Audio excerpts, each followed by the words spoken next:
আসসালামু আলাইকুম, তোমাদের সবাইকে স্বাগতম আজকের ক্লাসে। সাথে আছে আমি তাসনিম আহমেদ জিসান, পড়াশোনা করছি ঢাকা বিশ্ববিদ্যালয় ম্যানেজমেন্ট স্টাডিজ বিভাগে। আজকে আমি তোমাদের সামনে হাজির হয়েছি উৎপাদন ব্যবস্থাপনা ও বিপণন প্রথম পত্রের লেকচার 7 নিয়ে, যেখানে আমরা কথা বলবো মান ব্যবস্থাপনা সম্পর্কে। সো আজকে আমাদের পড়ার টপিক হচ্ছে মান ব্যবস্থাপনা। সো এই মান ব্যবস্থাপনা কথাটি দুটি শব্দের সম্বন্ধে গঠিত। একটি হচ্ছে আমাদের মান এবং অপরটি হচ্ছে আমাদের ব্যবস্থাপনা। এই দুটি শব্দের সমন্বয়ে আমাদের গঠিত হয়েছে কি মান ব্যবস্থাপনা। তো চলো এবার আমরা মান ব্যবস্থাপনা কী জিনিস, মান কী জিনিস, ব্যবস্থাপনা কী জিনিস এবং একত্রে মান ব্যবস্থা কী জিনিস এবং এর পাশাপাশি এর ভিতরে যে জিনিসগুলো আছে সেগুলো সম্পর্কে আমরা বিস্তারিত আলোচনা করব। তো দেরি না করে চলো লেকচারটি শুরু করে ফেলি। প্রথমে আমরা আসব মান ব্যবস্থাপনার ধারণা। মান ব্যবস্থাপনার ধারণা জানার আগে আমরা প্রথমে জানব মান সম্পর্কে, অর্থাৎ মানটাকে। এক কথায় যদি বলতে যাই, মান হচ্ছে একটি পণ্যের নির্দিষ্ট বৈশিষ্ট্য যা ওই পণ্যের ক্রেতাদের কী করে আকৃষ্ট করে। তাহলে কি বললাম মান বলতে? মান হচ্ছে একটি পণ্যের নির্দিষ্ট একটি বৈশিষ্ট্য যা ওই পণ্যের ক্রেতাদের কী করে ওই পণ্যটি ক্রয় করতে আকৃষ্ট করে। এটি হচ্ছে আমাদের মান।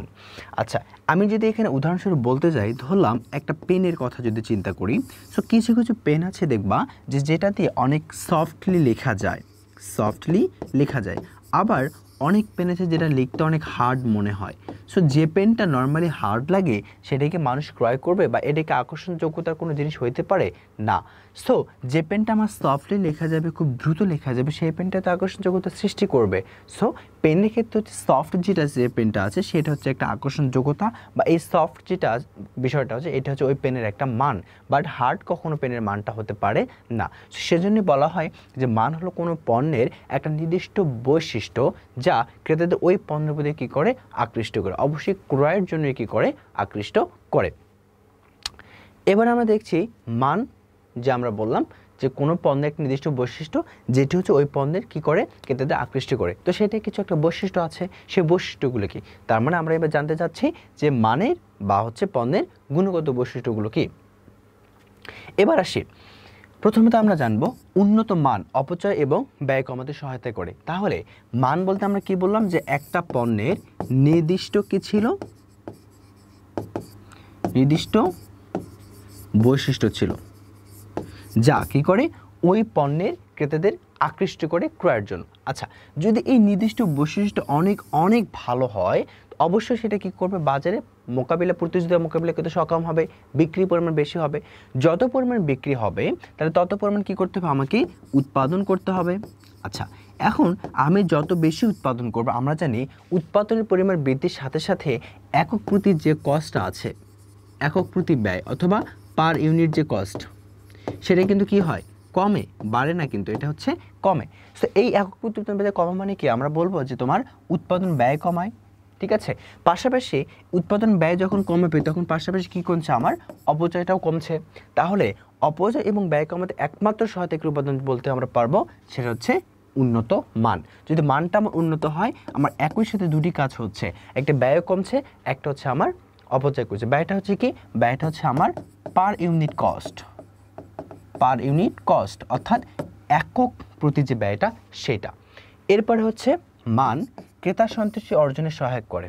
অবশ্যই তোমার মানটা যদি উন্নত মানের হয়, অবশ্যই এটা ক্রেতা সন্তুষ্টি অর্জন করতে সহায়ক হিসেবেই কাজ করবে। আর যদি মানটা যদি উন্নত না হয় তাহলে ক্রেতা সন্তুষ্টি অর্জন করতে ব্যর্থ হবে, এটি স্বাভাবিক। এরপরে আসো মানের মাধ্যমে পণ্যের উচ্চ মান বজায় রাখা যায়।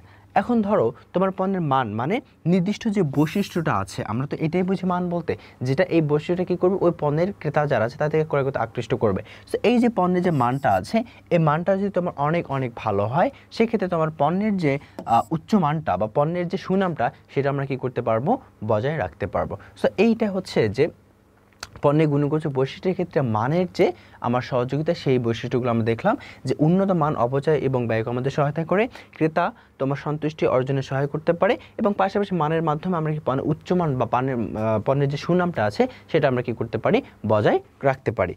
আচ্ছা, আশা করি বুঝতে পেরেছো। এবার আসে মানের নির্ধারক উপাদান সমূহ। আমরা কি ভাবে কোন ওয়েতে মানগুলোকে আমরা কি করতে পারি, নির্ধারণ করতে পারি, মানের উপাদানগুলোকে আমরা যাচাই বাছাই করতে পারি। আচ্ছা, সো এক কথা আমরা বলবো, আমরা এখন পড়তে যাচ্ছি মানের নির্ধারক বা হচ্ছে আমাদের উপাদান সমূহ। প্রথম হচ্ছে সহজলভ্যতা। আচ্ছা, মান বলতে হচ্ছে একটা নির্দিষ্ট বৈশিষ্ট্য। সো বৈশিষ্ট্য এমন হওয়া যাবে না যেটার কারণে আমার পণ্যের মূল্যটা অনেক অনেক বেশি বেড়ে যায়, যেটি তোমার হচ্ছে ক্রেতাদের কি পেতে অনেক তোমার বেগ পেতে হয়।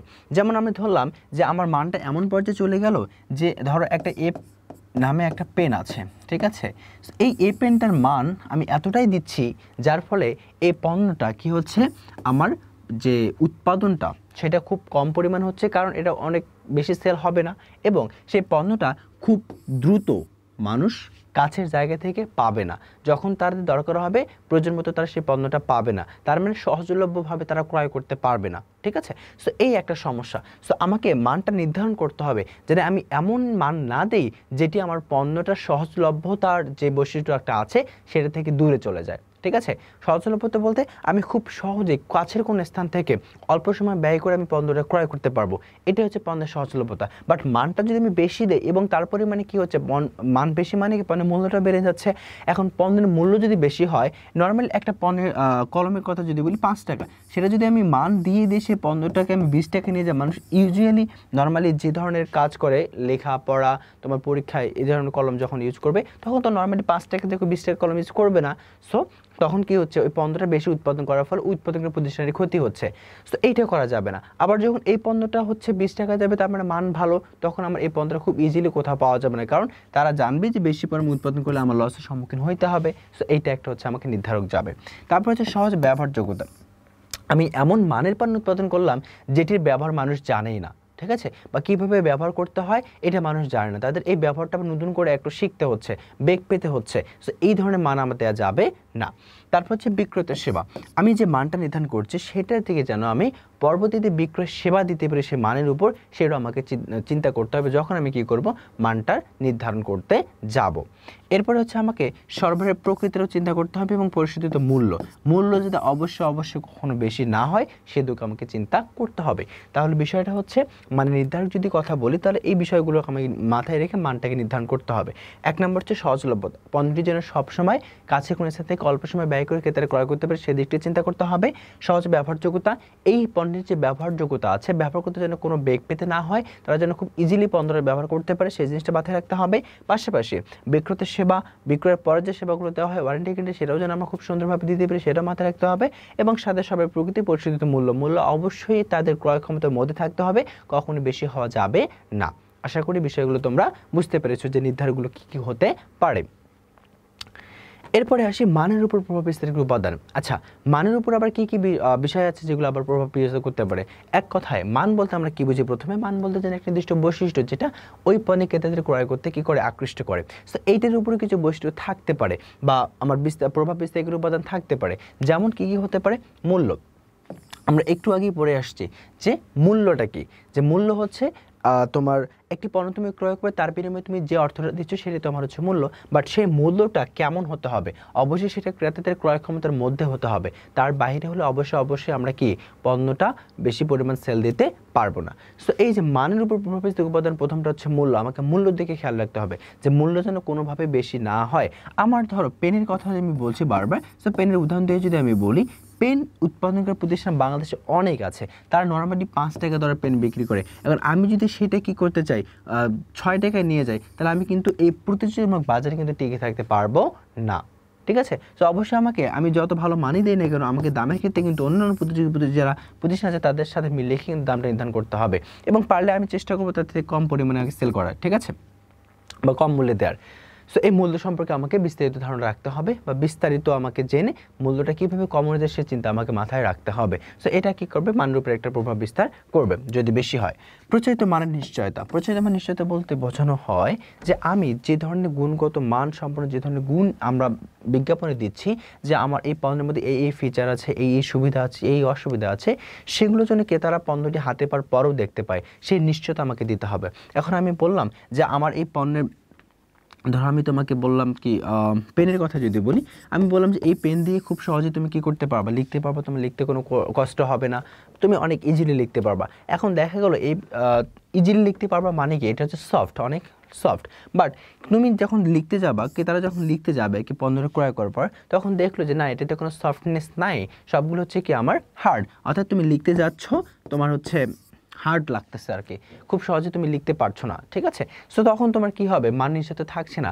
আমি নিশ্চিত দিলাম তুমি পেনটা ক্রয় করে তুমি অনেক সফটলি দ্রুত লিখতে পারবা, বাট ক্রেতারা ক্রয় করার পর দেখলো যে সফটলি তো দূরের কথা দ্রুত লেখার কথা, তার কিচ্ছু সেখানে মিল নাই। সো সেটা একটা অনিশ্চিতের মধ্যে যায়। সো যদি অনিশ্চিত হয় সেটা অবশ্যই প্রভাব বিস্তার করবে, সেটা যদি না হয় সেটা আমাকে প্রযোজিত মানের নিশ্চয়তা দিতে হবে। আমি যা বলছি তা যেন ওই পণ্যের মধ্যে আমার থাকে, ঠিক আছে। এবং আমি কখনো চিন্তা করবো না এরা যে আমি পণ্যটা বিক্রি করার জন্য বা ক্রেতা আকর্ষণ করার জন্য আগ বাড়িয়ে কিছু বলবো, অতিরিক্ত কিছু বলবো, অতিরঞ্জিত করবো, এটা করা যাবে না। তো এটা তুমি ভাবছো সুবিধা অর্জন করবে, বাট এটা তোমার সুবিধা থেকে বেশি অসুবিধার সৃষ্টি করবে। তো এই জিনিসটা কখনো করা যাবে না। এরপর হচ্ছে কাঁচামাল। আচ্ছা, কাঁচামাল অবশ্যই লাগবে, কারণ কাঁচামাল ছাড়া কখনোই পণ্য উৎপন্ন করা যায় না বা মান নির্ধারণ করা যায় না। তো কাঁচামালটা অবশ্যই আমার গুণগত মানসম্পন্ন হতে হবে। আমরা যদি গুণগত মানসম্পন্ন কাঁচামাল ক্রয় করতে পারি, উৎপাদিত পণ্যটা গুণগত মানসম্পন্নই হবে, তখন সেটা বাজারে ক্রেতা চাহিদা পূরণ করতে সক্ষম হবে এবং বেশি পরিমাণে বিক্রি করতে পারবো, এবং হচ্ছে আমার এককভাবে মানটা আমরা কি করতে পারবো, কমাতে পারবো, পাশাপাশি অপচয়টা আমরা কমাতে পারবো। এরপর দক্ষ জনশক্তি, অবশ্যই দক্ষ জনশক্তি লাগবে। এখন কথা হচ্ছে কেন দক্ষ জনশক্তি লাগবে।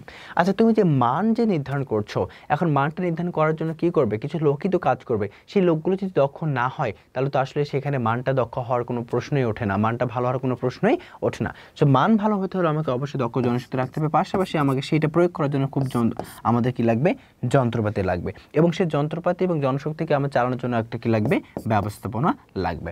তার মানে মানের উপর প্রবেশিত উপাদানগুলো যদি আমাদের বর্ণনা করতে বলে বা আমরা যদি এই জিনিসটা যদি বুঝতে চাই, তাহলে আমাকে কিছু বিষয় মাথায় রাখতে হবে। সেই বিষয়গুলো হচ্ছে একটা মূল্য, একটা প্রচলিত মানের নিশ্চয়তা, তারপর যে কাঁচামাল, দক্ষ জনশক্তি, যন্ত্রপাতি, ব্যবস্থাপনা।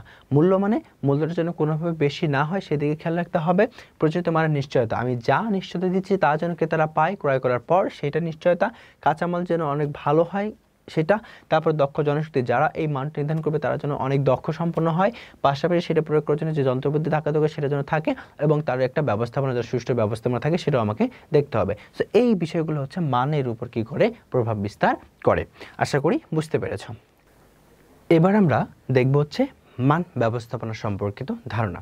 মান ব্যবস্থাপনা বলতে বোঝানো হয় যে এমন একটি ব্যবস্থাপনা যেখানে কিভাবে মানসম্মত পণ্য বা সেবা তৈরি করা যাবে, কিভাবে মান উন্নত, নিয়ন্ত্রণ এবং প্রতিষ্ঠিত হিসেবে দাঁড় করানো যাবে, কিভাবে মানসম্মত পণ্য এবং সেবা যথাযথ সরবরাহ দেওয়া যাবে, কিভাবে ক্রেতার সন্তুষ্টি এবং আনুগত্য সৃষ্টি করা যাবে, কিভাবে উচ্চ মুনাফা করানো যাবে, ইত্যাদি বিষয়গুলো সেখানে কি থাকবে, বর্ণিত থাকবে। তাহলে আমরা প্রথমে যেটা জানবো, মান ব্যবস্থাপনা কাকে বলে বা এর মধ্যে কি কি থাকে। তাহলে মান ব্যবস্থা হচ্ছে এমন একটি ব্যবস্থাপনা যেখানে কি কি থাকছে, মানসম্মত মান বা মানসম্মত পণ্য বা সেবা তৈরি করা, তারপর কিভাবে মান উন্নত, নিয়ন্ত্রণ এবং প্রতিষ্ঠিত হিসেবে দাঁড় করানো সহ মানসম্মত পণ্য এবং সেবা যথাযথ সরবরাহ, ক্রেতার সন্তুষ্টি, আনুগত্য সৃষ্টি, উচ্চ মুনাফা এবং হচ্ছে এই বিষয়গুলো কি থাকবে, আমার বর্ণিত থাকবে। তার মানে একটা প্রতিষ্ঠানের ক্ষেত্রে তুমি যখন মান ব্যবস্থা চিন্তা করবা, সেখানে সর্বপ্রথম টার্গেট থাকবে তোমার হচ্ছে ক্রেতার সন্তুষ্টি।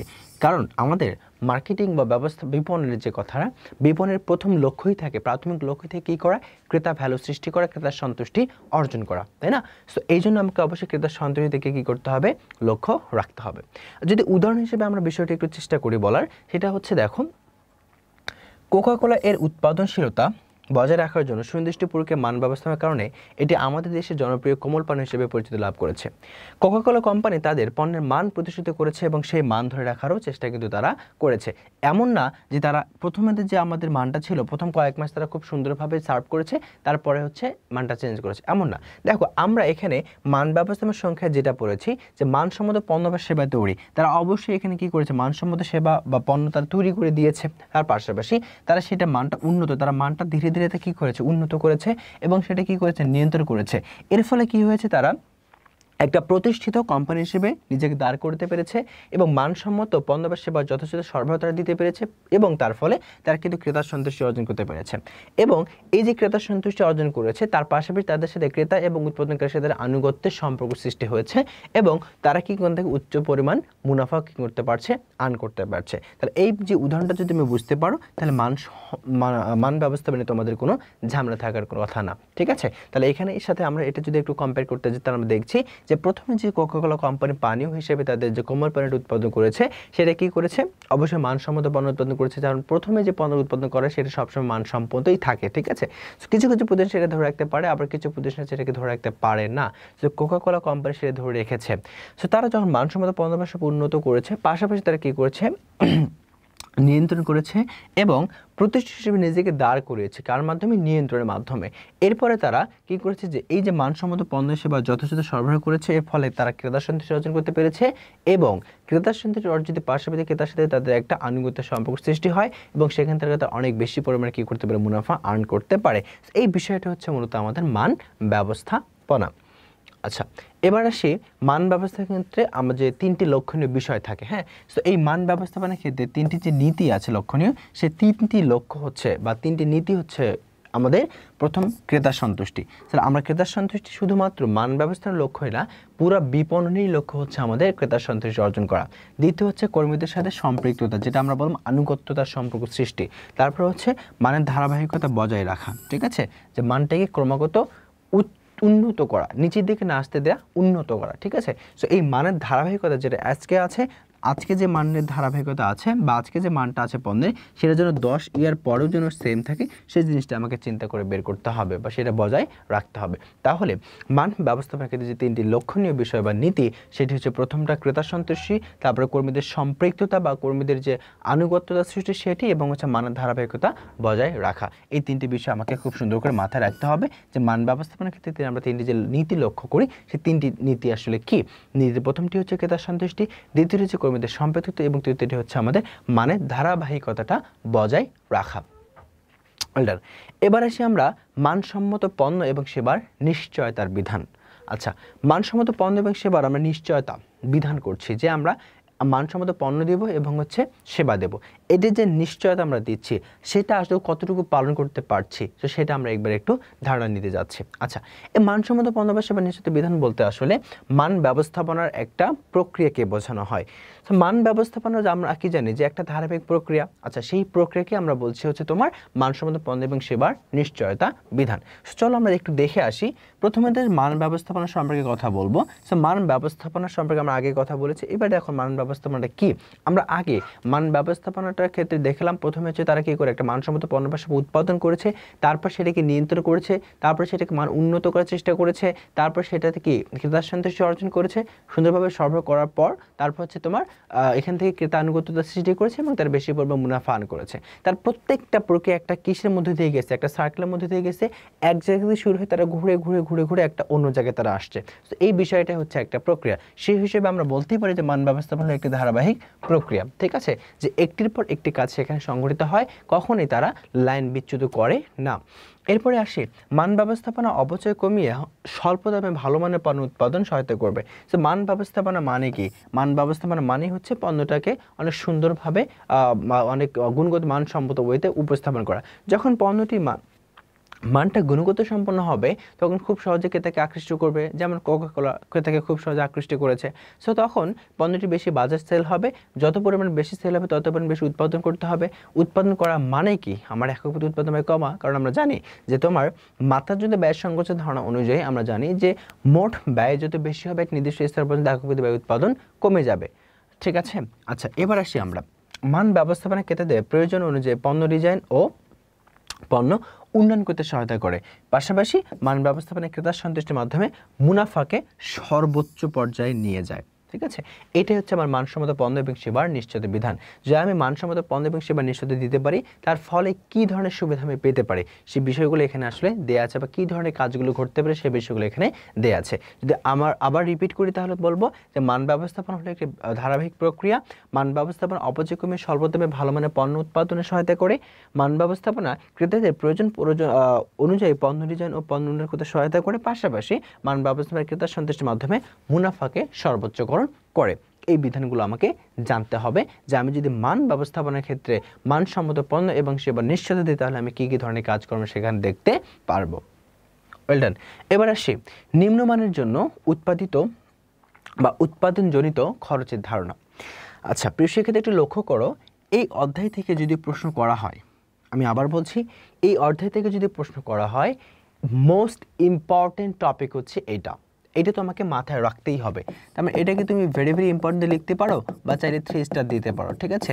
অর্থাৎ এই অধ্যায় থেকে তোমাকে এই যে টপিকটা আছে নিম্নমানের জন্য উৎপাদনজনিত খরচের ধারণা, এটি কখনোই বাদ দেওয়া যাবে না। এটি তোমাকে অবশ্যই পড়তেই হবে, মাস্ট বি পড়তে হবে, কারণ এই অধ্যায়ের মূল টার্নিং পয়েন্টটি হচ্ছে এই জায়গা, ঠিক আছে। তো এই জায়গাটা তোমরা খুব সুন্দর করে পড়বা এবং বোঝার চেষ্টা করবা। তো চলো আমরা একটু দেখি অধ্যায়টিতে কি আছে, এই অংশটিতে কি আছে।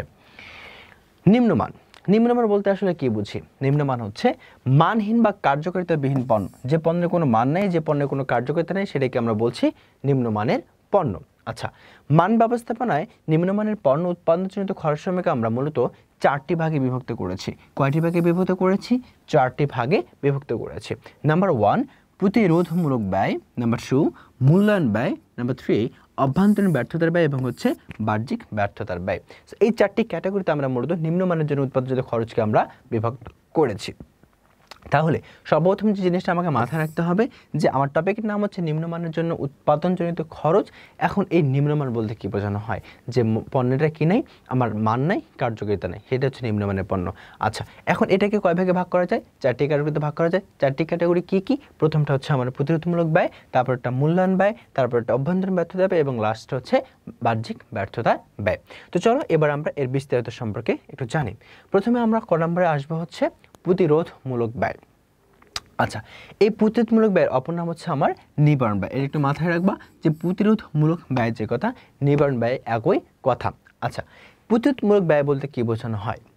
পণ্য নিম্নমানের হওয়ার পূর্বে যে বা তোমার হচ্ছে পূর্বেই নিম্নমান প্রতিরোধ করতে যে ব্যয়টা করা হয় তাকে আমরা বলি যে প্রতিরোধমূলক ব্যয়। অর্থাৎ তুমি জানো যে এই পণ্যটা যে আমি উৎপাদন করছি এটি নিম্নমানের হবে, সো সেটি আটকানোর জন্য তুমি তৎক্ষণাৎ যে ব্যয়টা করবে সেটা হচ্ছে তোমার নিবারণ ব্যয়, ঠিক আছে। আমি আবার বলছি, তুমি একটা পণ্য উৎপাদন করছো, তুমি জানো যে পণ্যের উৎপাদন করলে সেই পণ্যটা মানটা নিম্নমানের হবে, বাট ওই স্টেজে যে তুমি সেটাকে থামিয়ে দিবা যে না, আমি এটাকে এই নিম্নমানের হাত থেকে রক্ষা করতে চাই, তার জন্য যে ব্যয়টা তোমাকে করতে হবে সেটা হচ্ছে তোমার নিবারণ ব্যয়, বা সেটাকে আমরা বলবো প্রতিরোধমূলক ব্যয়। তো প্রতিরোধ বা নিবারণ কথাটি দ্বারাই আমরা বুঝতে পারি সেটা কি করা, সমস্যার সমাধান করা। আচ্ছা, এর অন্তর্ভুক্ত বিষয়াবলীগুলো কি কি হতে পারে? দেখো, প্রথমত আসি প্রশিক্ষণ। তার মানে প্রতিরোধমূলক ব্যয়ের মধ্যে প্রথম সাবটাইটেল হচ্ছে আমার প্রশিক্ষণ। ব্যবস্থাপনা তোমার হচ্ছে পণ্য উৎপাদনের জন্য কর্মীদের প্রশিক্ষণ বাবদ যে ব্যয় নির্ভর করা হয় তাকে আমরা প্রশিক্ষণ ব্যয় বলি। সরি, এখানে একটু মিস্টেক ভিল হয়েছে আমাদের, এটা তোমার টাইপিং মিস্টেক ছিল একটু। আচ্ছা, প্রশিক্ষণ বলতে বোঝানো হয় কি, পণ্য উৎপাদনের জন্য কর্মীদের প্রশিক্ষণ বাবদ যে ব্যয়টা আমরা দেই তাকে বলা হয় প্রশিক্ষণ ব্যয়। তোমরা খুব সুন্দর করে জানো, ভালোভাবেই জানো যে একটা প্রতিষ্ঠানে যখন আমরা সফলতা অর্জন করি তার পিছনে কখনই কিন্তু কর্মীদের অবদান কম না, ঠিক আছে। সো তারাই মূলত মেইন ভূমিকাটা পালন করে, একদম সরাসরি প্রত্যক্ষভাবে উৎপাদন কাজের সাথে জড়িত থেকে। সো তাদের যদি কোনো দক্ষতা না থাকে তখন তাদের দ্বারা আমরা কি আশা করতে পারি? অবশ্যই কখনোই ভালো মানের পণ্য উৎপাদন আশা করতে পারে না, নিম্নমানেরই আশা করা যায়। তো তাদের কি করতে হবে? আমাদের প্রশিক্ষণের মাধ্যমে দক্ষ করে তুলতে হবে। সো এই প্রশিক্ষণটা যে আমি দিচ্ছি সেই বাবদ যে ব্যয়টা হচ্ছে সেটাকে আমরা বলি প্রশিক্ষণ ব্যয়, যেটি কার অন্তর্ভুক্ত? আমার প্রতিরোধমূলক ব্যয় অথবা নিবারণ ব্যয়ের অন্তর্ভুক্ত। দ্বিতীয়ত হচ্ছে আমাদের পণ্য ডিজাইন ব্যয়। আচ্ছা, পণ্য ডিজাইন ব্যয় হচ্ছে যে উন্নত মানের পণ্য উৎপাদনের জন্য উৎপাদন পদ্ধতি বা পণ্য ডিজাইনের জন্য যে ব্যয়টা আমরা করবো সেটাকে আমরা বলছি পণ্য ডিজাইনের ব্যয়। ধরো আমরা যে ডিজাইনে পণ্য উৎপাদন করতে চাচ্ছি সেই ডিজাইনে যদি পণ্য উৎপাদন করি, আমরা জানতে পেরেছি যে ধরো আমি ধরে নিচ্ছি যে জানতে পেরেছি যে ওই পণ্য ডিজাইনটা কাজে লাগালে আমাদের মানটা নিম্নমানের হবে। সো তৎক্ষণাৎ পর্যায়ে আমরা পণ্য ডিজাইনটা যদি কী করি, চেঞ্জ করি, ঠিক আছে। অর্থাৎ পণ্য ডিজাইনটা যদি আমরা কী করি, পরিবর্তন করি, পুনর্ডিজাইন করব। পরিবর্তন করা মানে কি, আবার নতুন করে পুনর্ডিজাইন করব, তার জন্য যে ব্যয়টা হবে সেটা হচ্ছে আমার পুনর্ডিজাইন ব্যয়। তারপর হচ্ছে আসি ত্রুটি চিহ্নিতকরণ ব্যয়। আচ্ছা, একটা পণ্যের যে ত্রুটিটা আছে আমরা সেটা চিহ্নিত করে ফেললাম, এখন সেই ত্রুটি আমরা যখন সমাধান করতে যাব তার জন্য যে ব্যয়টা আমাদের করতে হবে সেটাই হচ্ছে আমাদের ত্রুটি চিহ্নিত ব্যয়, বা এই ত্রুটি চিহ্নিতকরণের জন্য যারা কাজ করবে তাদের যে আমাদের পে করতে হয় সেই ব্যয়টা হচ্ছে আমাদের ত্রুটি চিহ্নিতকরণ ব্যয়। পাশাপাশি সর্বকারীদের সাথে কর্মসম্পাদন ব্যয়। অর্থাৎ এখানে সর্বকারীদের সাথে কেন কর্মসম্পাদন ব্যয়টা করতে হয়? কারণ কাঁচামাল হচ্ছে আমাদের প্রথম কাজ, রুট যে কাজটা সেটা হচ্ছে কাঁচামাল সংগ্রহ করা, আর এই কাঁচামালটা কারা দেয়? সরবরাহকারীরা দেয়। এখন সরবরাহকারীদের সাথে যদি আমাদের সম্পর্কটা অনেক বাজে থাকে তারা কিন্তু আমাদের ভালো মানের পণ্য দেবে না, এটা স্বাভাবিক। এবং তারা যদি আমাদের ভালো মানের পণ্য না দিয়ে তারা যদি খারাপ মানের পণ্য দেয় তো আমাদের উৎপাদিত পণ্যটাই কিন্তু ভালো মানের হওয়ার কোনো সম্ভাবনা নেই। সো এই জন্য তাদের সাথে আমাকে সম্পর্ক রাখতে হবে ঠিকঠাক, যাতে তারা কী করে আমাদের ভালো মানের পণ্যটা সরবরাহ করে এবং আমরা যেন ভালো মানের পণ্যটা কী করতে পারি, উৎপাদন করতে পারি। সো এই জন্য যে ব্যয়টা হবে সেটা হচ্ছে আমাদের সরবরাহকারীদের সাথে কর্মসম্পাদন ব্যয়। তাহলে এই যে আমরা এখানে 4টি জিনিস বললাম যে প্রতিরোধমূলক ব্যয় বা নিবারণ ব্যয়ের যে অন্তর্ভুক্ত প্রশিক্ষণ, পূর্ণ ডিজাইন, তারপর যে ত্রুটি চিহ্নিত এবং সরবরাহকারীদের সাথে কর্মসম্পাদন, এইগুলো কাজ করার জন্য যে ব্যয়গুলো হয় সেটা সংশ্লিষ্ট বিভাগে আমরা ফালাবো। যেমন প্রশিক্ষণের জন্য যে ব্যয় সেটা প্রশিক্ষণ ব্যয়, পণ্য ডিজাইনের জন্য যে ব্যয় সেটা পণ্য ডিজাইন ব্যয়, ত্রুটি চিহ্নিতকরণের জন্য যে ব্যয় সেটা ত্রুটি চিহ্নিতকরণ ব্যয় এবং হচ্ছে সরবরাহকারীদের সাথে কর্মসম্পাদনের জন্য যে ব্যয় সেটা হচ্ছে তোমার সরবরাহকারীদের সাথে কর্মসম্পাদন ব্যয়। আর এগুলো কার মধ্যে যায়, সেগুলো হচ্ছে প্রতিরোধমূলক ব্যয় অথবা নিবারণ ব্যয়ের মধ্যে যায়। তাহলে প্রথমে আমাকে পণ্য নিম্নমানের হওয়ার পূর্বে বা হচ্ছে নিম্নমান প্রতিরোধ করতে যে ব্যয়টা করে সেটা হচ্ছে আমাদের কি তোমার প্রতিরোধমূলক ব্যয়, নিবারণ ব্যয়, এটা জানতে হবে। তারপরে এটার মধ্যে যে অন্তর্ভুক্ত বিষয়গুলো আছে 4টা, একটা হচ্ছে প্রশিক্ষণ ব্যয়, একটা হচ্ছে পুনর্ডিজাইন ব্যয়, একটা হচ্ছে তোমার ত্রুটি চিহ্নিতকরণ ব্যয়, একটা হচ্ছে তোমার সরবরাহকারীদের সাথে কর্মসম্পাদন ব্যয়। এই বিষয়গুলো আমাকে জানতে হবে। আচ্ছা, এবার আসি আমরা খ নম্বরে যেটা যাবে সেটা হচ্ছে মূল্যায়ন ব্যয়। মূল্যায়ন ব্যয় বলতে কি বোঝানো হয়, যে উৎপাদন কার্যক্রমের ত্রুটি উদ্ঘাটনের লক্ষ্যে এবং উৎপাদন প্রক্রিয়ার মূল্যায়নের জন্য যে ব্যয় হয় তাকে আমরা বলছি মূল্যায়ন ব্যয়। আমি আবার বলছি যে উৎপাদন কার্যক্রমের ত্রুটি উদ্ঘাটনের লক্ষ্যে এবং উৎপাদন প্রক্রিয়ার মূল্যায়নের জন্য যে ব্যয় হয় তাকে আমরা বলছি মূল্যায়ন ব্যয়। তো এইটার অন্তর্ভুক্ত বিষয়গুলো কি হতে পারে, পরিদর্শন ব্যয়। আচ্ছা, পণ্যটি কেন খারাপ হবে সেটার জন্য আমাকে কি করতে হবে, পরিদর্শন করতে হবে। ঠিক আছে, সেই পরিদর্শনের জন্য যে ব্যয়টা হবে সেটাকে আমরা বলছি পরিদর্শন ব্যয়। তারপরে পরীক্ষণ ব্যয়। আচ্ছা, সেই পণ্যটি কেন আমার খারাপ হলো তার জন্য পরীক্ষা নিরীক্ষা করতে হবে, সেই পরীক্ষা নিরীক্ষা করতে যে ব্যয়টা হবে সেটা হচ্ছে আমাদের পরীক্ষণ ব্যয়। এবং পরিসংখ্যানিক মান নিয়ন্ত্রণ ব্যয়। সো আমাদের এই পরিদর্শন ব্যয়, তারপর যে প্রশিক্ষণ ব্যয়, এর পাশাপাশি আমাদের পরিসংখ্যানিক যে মানটা আছে সেটা নিয়ন্ত্রণ করার জন্য যে আমাদের ব্যয়টা হবে সেই ব্যয়টাকে আমরা বলবো তোমার হচ্ছে পরিসংখ্যানিক মান নিয়ন্ত্রণ ব্যয়। তার মানে আমাকে এখন মনে রাখতে হবে এভাবে যে মূল্যায়ন ব্যয়। দ্বিতীয়ত মূল্যায়ন ব্যয় বলতে কি বুঝে, মূল্যায়ন ব্যয় হচ্ছে আমাদের উৎপাদন কার্যক্রমের ত্রুটি উদ্ঘাটনের লক্ষ্যে এবং উৎপাদন প্রক্রিয়া মূল্যায়নের জন্য যে ব্যয়টা হয় তাকে আমরা বলছি তোমার মূল্যায়ন ব্যয়। আর এই মূল্যায়ন ব্যয়ের অন্তর্ভুক্ত বিষয়গুলো কি কি হতে পারে, একটা পরিদর্শন ব্যয় হতে পারে, অর্থাৎ পরিদর্শন করার জন্য যে ব্যয়টা হয় সেই ব্যয়টাকে পরিদর্শন ব্যয়। তারপর যে পরীক্ষণ ব্যয়, পরীক্ষণ ব্যয় করার জন্য যে ব্যয়টা হয় পরীক্ষা করতে পণ্যটি কেন খারাপ হচ্ছে এই জিনিসটা পরীক্ষা করে বের করার জন্য যে ব্যয়টা করতে হয় সেটা হচ্ছে আমাদের পরীক্ষণ ব্যয়। পাশাপাশি হচ্ছে আরেকটা থাকে পরিসংখ্যানিক মান নিয়ন্ত্রণ ব্যয়। এই বিষয়গুলো আমাকে জানতে হবে। কার মধ্যে পড়ে, এটা মূল্যায়ন ব্যয়ের মধ্যে পড়ে। তৃতীয়ত হচ্ছে আমাদের অভ্যন্তরীণ ব্যর্থতার ব্যয়। অভ্যন্তরীণ ব্যর্থতার ব্যয় বলতে বোঝানো হয় যে পণ্য উৎপাদনের সময় যেসব ত্রুটি ধরা পড়ে তা সংশোধনের জন্য যে ব্যয় করা হয় তাকে আমরা অভ্যন্তরীণ ব্যয় বলি। পণ্য উৎপাদনটা কোথায় হয়, প্রতিষ্ঠানে অভ্যন্তর হয়, সেজন্য সেখানে যে ত্রুটিগুলো থাকে এবং সেটা যদি সংশোধন করতে যায় তার জন্য যে ব্যয়টা হবে সেটাকে আমরা বলছি অভ্যন্তরীণ ব্যর্থতার ব্যয়। সো অভ্যন্তরীণ ব্যর্থতার ব্যয় যে অন্তর্ভুক্ত বিষয়গুলি সেটা হচ্ছে আমার উৎপাদন ক্ষতি এবং হচ্ছে পুনঃকার্য ব্যয়। আচ্ছা, উৎপাদন ক্ষতি বলতে বোঝানো তুমি যে পণ্যটা উৎপাদন করেছো সেই উৎপাদনটা ধরো তুমি 10,000 ইউনিট পণ্য উৎপাদন করেছো, 10,000 ইউনিট প্রোডাক্ট তুমি কি করেছো, প্রডিউস করেছো। এখন এই 10,000 ইউনিট প্রোডাক্টের মধ্যে ধরো তোমার হচ্ছে 5,000 ইউনিট প্রোডাক্ট তোমার হচ্ছে নিম্নমানের, 5,000 ইউনিট হচ্ছে নিম্নমানের বা হচ্ছে এমন একটা পণ্য যেটা বাজারে কি করা যাবে না, সেল করার মতো অবস্থায় নেই। তখন তোমাকে কি করতে হবে, এটাকে উৎপাদন ক্ষতি হিসেবেই ধরে নিতে হবে। এবং এই তুমি যদি চাও যে আবার 5,000 পণ্যকে আমি আবার কি করব, পুনরায় সেকে কি করব, রিসাইকেল করব, কাজ করব, করে আবার নতুন পণ্যে রূপান্তর করব, তখন যে ব্যয়টা হবে সেটা হচ্ছে তোমার পুনঃকার্য ব্যয়।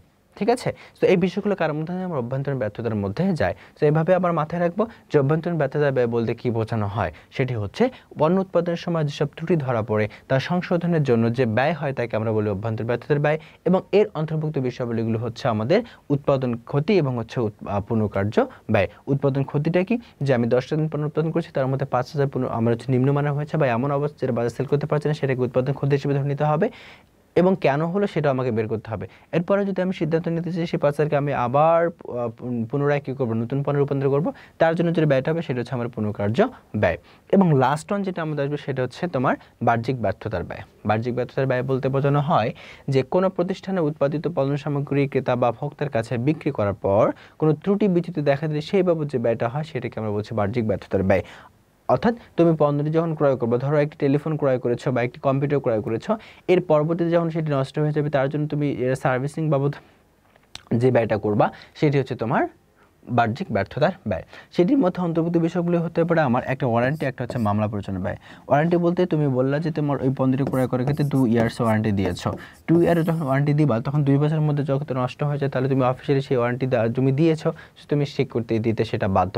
এখন এমন যদি হয় যে ধরো তুমি একটা ফোন চালাচ্ছ বা একটা ইলেকট্রিক জিনিস চালাচ্ছো, তো চালাতে চালাতে সেটা ব্লাস্ট হয়ে গেল। ব্লাস্ট হয়ে যাওয়ার পরে তোমার ধরো একটা শরীরের কোনো অংশের ক্ষতি হয়ে গেল, তার জন্য তুমি যদি ওই কোম্পানিকে বলো যে আমাকে ক্ষতিপূরণ দাও, সেই কোম্পানি যদি না দেয় এবং তখন যদি ওই ক্রেতা কী করে, ধরো বা তুমি যদি মামলা করো কোম্পানির নামে, সো মামলা যে সে পরিচালনা করবে তার জন্য যে ব্যয়টা হচ্ছে সেটা হচ্ছে মামলা পরিচালনা ব্যয়। সো তাহলে আমরা এইভাবে এটা মাথায় রাখবো। বাহ্যিক ব্যর্থতা ব্যয় বলতে বোঝানো হয় যে পণ্য বিক্রয় করার পর যে আসলে সেবাগুলো দেওয়া উচিত সেগুলি হচ্ছে আমাদের, তার জন্য যে ব্যয়টা হয় সেটা হচ্ছে বাহ্যিক ব্যর্থতার ব্যয়। আর হচ্ছে এর মধ্যে যে বিষয়গুলোতে সেটা হচ্ছে আমার একটা ওয়ারেন্টি, একটা হচ্ছে মামলা পরিচালনা ব্যয়। ওয়ারেন্টি হচ্ছে এই যে বিক্রয়ের পরে আমরা নির্দিষ্ট একটা সময় দিই, সময়ের মধ্যে যদি পণ্যটি নষ্ট হয়েছে সেটাকে আমরা ঠিক করার জন্য আবার যে ব্যয়টা প্রতিষ্ঠান থেকে করা হয় সেটা। আর একটা হচ্ছে মামলা পরিচালনা ব্যয়, অর্থাৎ তুমি একটা ইলেকট্রিক্যাল জিনিস চালানোর সময় যদি সেটার দ্বারা কোনো শরীর অংশ ক্ষতি হয়, ব্লাস্ট হয়ে তখন বা পুড়ে যায়, তখন তুমি যদি তার কাছে টাকা দাবি করো, সে যদি না দেয় তার বিরুদ্ধে তুমি যখন মামলা করবে তখন সেই মামলা পরিচালনা একটা ব্যয় আছে, সেই বাবদ যে ব্যয়টা হবে সেটার নামই হচ্ছে তোমার মামলা পরিচালনা ব্যয়। তার মানে প্রিয় শিক্ষার্থী একটু লক্ষ্য করো, আমরা এখানে তোমার 4টি জিনিস পড়লাম। 4টি জিনিসের মধ্যে কি ছিল তোমার, আমরা পড়লাম যে নিম্নমানের জন্য উৎপাদিত খরচ বা উৎপাদিত খরচের তোমার হচ্ছে ধারণা। এই ধারণার মধ্যে আমরা 4টি জিনিস পড়েছি যে কেন আমাদের পণ্যটা নিম্নমানের হয়। একটা ছিল আমাদের প্রতিযোগিতামূলক ব্যয়, একটা ছিল মূল্যায়ন ব্যয়, একটা ছিল অভ্যন্তরীণ ব্যর্থতা ব্যয়, একটা ছিল বাহ্যিক ব্যর্থতা ব্যয়। এই 4টি তো মাথায় রাখতেই হবে। পাশাপাশি এর মাঝে আমরা কিছু কি দেখেছি, সাবটাইটেল দেখেছি। যেমন আমরা দেখেছি তোমার প্রতিযোগিতামূলক ব্যয় বা নিবারণ ব্যয়ের মধ্যে দেখেছি 4টা সাবটাইটেল আছে। একটা হচ্ছে প্রশিক্ষণ ব্যয়, একটা হচ্ছে পণ্য ডিজাইন ব্যয়, একটা হচ্ছে আমার ত্রুটি চিহ্নিতকরণ ব্যয়, একটা হচ্ছে আমার সর্বক্ষেত্রের সাথে কর্মসম্পাদন ব্যয়। এই জিনিসগুলো মাথায় রাখতে হবে। দ্বিতীয়ত আমরা দেখেছি মূল্যায়ন ব্যয়। মূল্যায়ন ব্যয়ের মধ্যে দুটো অভ্যন্তরীণ বিষয় বলেছিল, একটা হচ্ছে 3টি, একটা হচ্ছে পরিদর্শন ব্যয়, পরীক্ষণ ব্যয়, একটা পরিসংখ্যানিক মান নিয়ন্ত্রণ ব্যয়। তারপরে আমরা দেখেছি তোমার হচ্ছে অভ্যন্তরীণ ব্যর্থতা ব্যয়ের মধ্যে 2টি ছিল, একটা হচ্ছে তোমার উৎপাদন ব্যয়, একটা হচ্ছে পুনঃকার্য ব্যয়, উৎপাদন ক্ষতি, একটা হচ্ছে পুনঃকার্য ব্যয়, আরেকটা তোমার হচ্ছে বাহ্যিক ব্যর্থতা ব্যয়। তার মধ্যে 2টি ছিল, একটা ওয়ারেন্টি ছিল, একটা মামলা পরিচালনা ব্যয় ছিল। সো এই বিষয়গুলো আমাকে কি করতে হবে, সুন্দর করে মাথায় রাখতে হবে এবং আমাকে এটা পরীক্ষা আসবে এভাবে ধরেই পড়ে নিতে হবে। কারণ এই অধ্যায়ের সবথেকে মোস্ট ইম্পর্টেন্ট টপিকই হচ্ছে আমাদের এই টপিকটি, কেন পণ্য নিম্নমানের হয়। ঠিক আছে, ওকে। এরপরে আসো আমরা পাবো নিম্নমানের পণ্য উৎপাদনের কারণ, কেন নিম্নমানের পণ্য উৎপাদন হয়। আচ্ছা, কারণগুলো হচ্ছে প্রথমত নিম্নমানের কাঁচামাল। কাঁচামাল যদি নিম্নমানের হয় পণ্যটা অবশ্যই নিম্নমানেরই হবে। তারপর নিম্নমানের যন্ত্রপাতির ব্যবহার। এখন পণ্য তুমি যদি উৎপাদন করতে যাও, সেখানে যদি তোমার যত ভালো কাঁচামালই হোক না কেন, তোমার উৎপাদন যে যন্ত্রটা যে সেটা যদি নিম্নমানের হয়, তোমার পণ্যটা কখনোই কি করতে পারবা না, তুমি উন্নত মানের তৈরি করতে পারবা না। তারপর হচ্ছে তোমার অদক্ষ শ্রমিক। শ্রমিককে অবশ্যই দক্ষ হতে হবে, কারণ দক্ষ শ্রমিক ছাড়া কখনো উন্নত মানের পণ্য উৎপাদন করা সম্ভব হয় না। মান নিয়ন্ত্রণের অভাব। মানকে যদি তুমি নিয়ন্ত্রণ না করতে পারো, মান মানে নির্দিষ্ট বৈশিষ্ট্য যেটা, সেটাকে যদি তুমি নিয়ন্ত্রণ না করতে পারো, তাহলে তুমি কেমনি আশা করো তোমার পণ্যের উৎপাদন উন্নত মানের উৎপাদনে পরিণত হবে। ঠিক আছে, সেজন্য মান নিয়ন্ত্রণ করতে হবে, এখানে একটা অভাব রয়েছে। তারপরে পরিকল্পনার ঘাটতি। পরিকল্পনা ঠিকঠাকভাবে না করতে পারলে কখনোই আমরা কী করতে পারবো, নিম্নমানের পণ্য আমরা কি করতে উৎপাদন যে হয় এটাকে আমরা প্রতিহত করতে পারবো না। তারপর হচ্ছে মূলধনের অভাব থাকে, পাশাপাশি প্রযুক্তিগত অভাব থাকে, যেটা আমরা একটু আগে বলেছি। ঠিক আছে, তার মানে এখন দেখো আমাদের কেন নিম্নমানের পণ্য উৎপাদন হয়, এটার পেছনে কারণগুলো কী কী। আমরা কিছু কারণ এখানে দেখেছি। একটা হচ্ছে নিম্নমানের কাঁচামাল, নিম্নমানের যন্ত্রপাতির ব্যবহার ছিল, অদক্ষ শ্রমিক ছিল, মান নিয়ন্ত্রণের অভাব ছিল, পরিকল্পনার ঘাটতি ছিল, মূলধনের অভাব ছিল এবং হচ্ছে প্রযুক্তিগত অভাব ছিল। এই অভাবগুলো যদি আমরা দূর করতে পারি তাহলে অবশ্যই আমাদের কী হবে, এই যে নিম্নমানের পণ্য উৎপাদন হয় সেটাকে আমরা প্রতিহত করতে পারবো। সো প্রিয় শিক্ষার্থীরা, তোমরা একটু দেখো, যখন বলবে তোমাকে নিম্নমানের পণ্য উৎপাদনের কারণগুলো কী কী, তোমরা বেসিক্যালি এই কারণগুলো দেখি এখানে তোমরা তোমাদের মতো করে কিছু ডিসক্রিপশন সেখানে লিখে দেবা, তাহলেই হয়ে যাবে। এবার আসি আমরা নিম্নমানের উৎপাদন ফলাফল বা পরিণতি। যদি নিম্নমানের পণ্য উৎপাদন হয় তার ফলাফলটা কি হতে পারে, পরিণতি কী হতে পারে। আমি আবার বলছি, যদি পণ্য উৎপাদন নিম্নমানের হয় তবে তার ফলাফল বা পরিণতিগুলো কী কী হতে পারে। 1 নম্বর হচ্ছে ক্রেতাকে আমরা হারাবো, ওই পণ্যের ক্রেতাকে আমরা খুঁজে পাবো না। ক্রেতারা আমার পণ্যটি ক্রয় করবে না, কারণ সেখানকার মানটা নিম্নমানের। ঠিক আছে, আর কখনোই ক্রেতার নিম্নমানের পণ্য উৎপাদন করতে আগ্রহ প্রকাশ করে না। তারপরে বাজারে শেয়ার হারাবো। ক্রেতা হারানো মানে কি, বাজারে শেয়ার হারানো। ঠিক আছে, এরপর উৎপাদনশীলতা কমে যাবে। উৎপাদনশীলতা কেন কমে যাবে, কারণ পণ্যটা আমরা জানি উৎপাদনশীলতা বলতে বোঝানো হয় যে একই ধরনের কাঁচামাল একই ধরনের সময় ব্যবহার করে আগে থেকে বেশি পণ্য উৎপাদন করা, সেটাকে বলা উৎপাদনশীলতা। উৎপাদনশীলতার ফলে কি হয়, অপচয় কমে যায় এবং একপ্রতি ব্যয়টাও কমে যায়। কিন্তু এখানে পণ্য তো নিম্নমানের হচ্ছে, তো এখানে তোমার কখনোই তোমার উৎপাদনশীলতা বৃদ্ধি হওয়ার কোনো চান্সই নাই। ঠিক আছে, এরপর সন্তলাভে ব্যর্থ।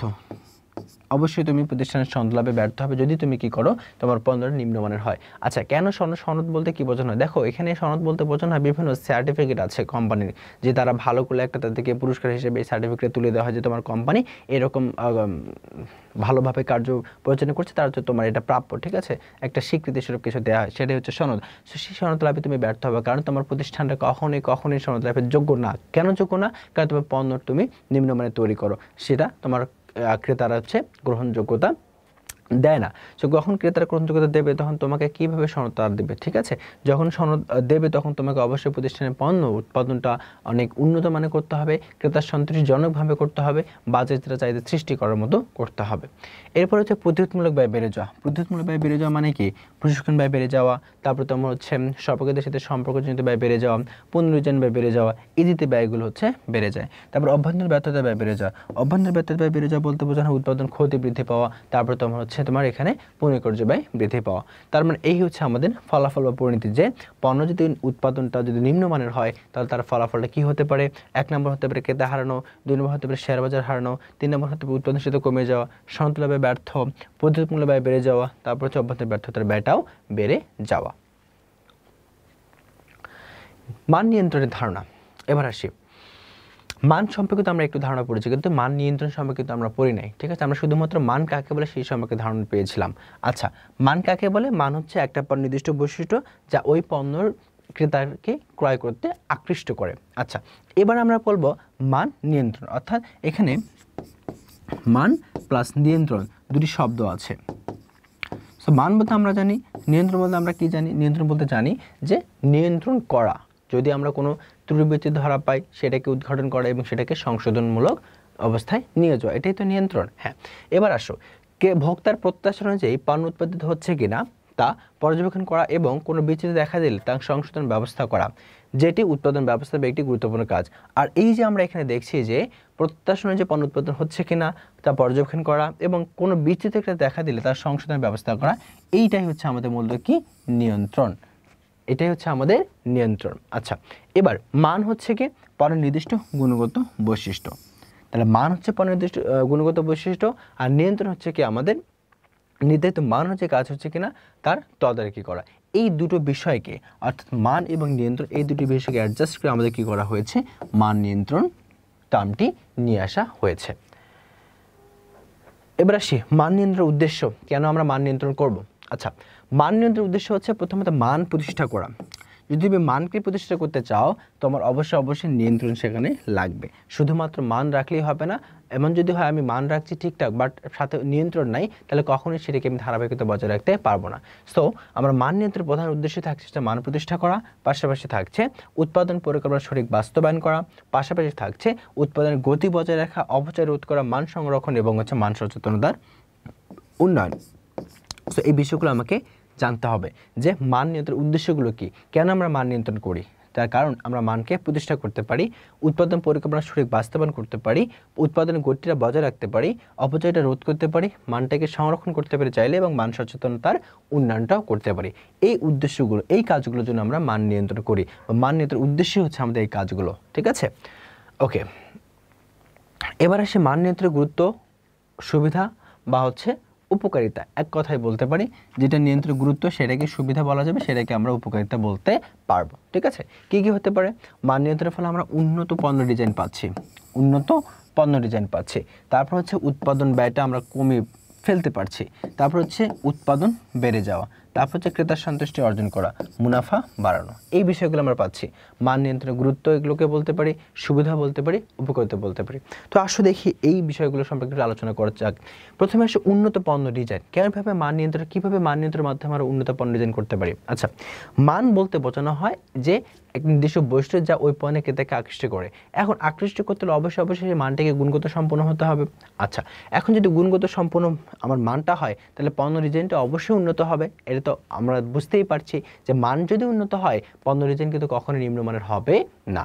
এরপর হচ্ছে উৎপাদন ব্যয় বেড়ে যাওয়া। আচ্ছা, যদি আমরা উৎপাদনের ক্ষেত্রে যদি উন্নত পণ্য ডিজাইন করতে পারি সেটা খুব সহজে মার্কেটে ক্রেতাদের আকৃষ্ট করবে, তারা ওই পণ্যের প্রতি খুব সহজে আকৃষ্ট হয়ে যে পণ্যটি ক্রয় করার চেষ্টা করবে। এর ফলে কি হবে, বিক্রয়টা বৃদ্ধি পাবে। যদি বিক্রয় বৃদ্ধি পায়, সেই পরিমাণ চাহিদা সেল করার জন্য আমাকে অনেক বেশি উৎপাদন করতে হবে। তার মানে কি মোট উৎপাদনের পরিমাণটা বৃদ্ধি পাচ্ছে। আর মোট উৎপাদন যদি বৃদ্ধি পায়, আমরা জানি সেখানে কি একক প্রতি ব্যয়টাও কমানো সম্ভব। আচ্ছা, এরপরে যে উৎপাদন ব্যয় বেড়ে যায়, অর্থাৎ এই উৎপাদন বেড়ে যাওয়ার মানে কি আমাদের এই উৎপাদন ব্যয় কমানোটা হয়ে যাচ্ছে, অর্থাৎ এটার সাথে রিলেটেড। যদি উৎপাদন ব্যয়টা উৎপাদনটা আমরা কি পরিমাণটা বৃদ্ধি করতে পারি, আমার একক প্রতি যে মূল্যটা সেটা কিন্তু এক নির্দিষ্ট স্তর পর্যন্ত কমে যাবে। তারপরে হচ্ছে ক্রেতা সন্তুষ্টি অর্জন, অর্থাৎ এখানে আমরা কি দিচ্ছি যে একক প্রতি উৎপাদন ব্যয় কমানো মানে কি মূল্যটা কমে দিচ্ছে। সো যদি মূল্য কম হয় তাহলে অবশ্যই ক্রেতার সন্তুষ্ট থাকে যে আমি গুণগত মানসম্মত পাচ্ছি, বাট সেটা মূল্যটা কিন্তু খুব একটা বেশি না, রিজনেবলের মধ্যেই আছে। আর এই মুনাফা বাড়ানো মানে কি, যখন ক্রেতারা সন্তুষ্টি অর্জন করবে তার মানে কি ক্রয়ের ফলেই তো সেটা কি মানে ক্রয়ের ফলেই হচ্ছে ক্রেতার সন্তুষ্টি অর্জন করছে।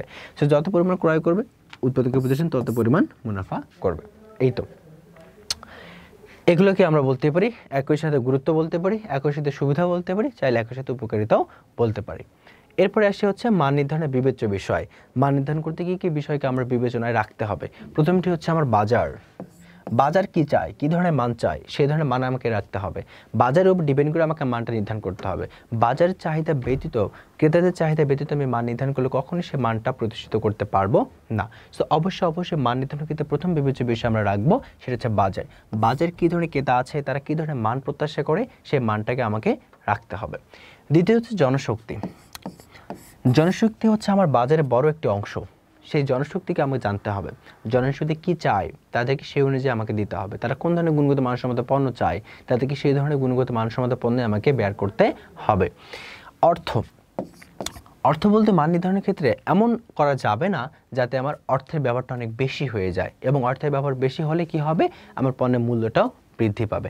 আমি যদি অর্থ বেশি ব্যয় করি, অবশ্যই আমি সেটা তোলার জন্য পণ্যের মূল্যটাও কিন্তু বেশি রাখতে বাধ্য।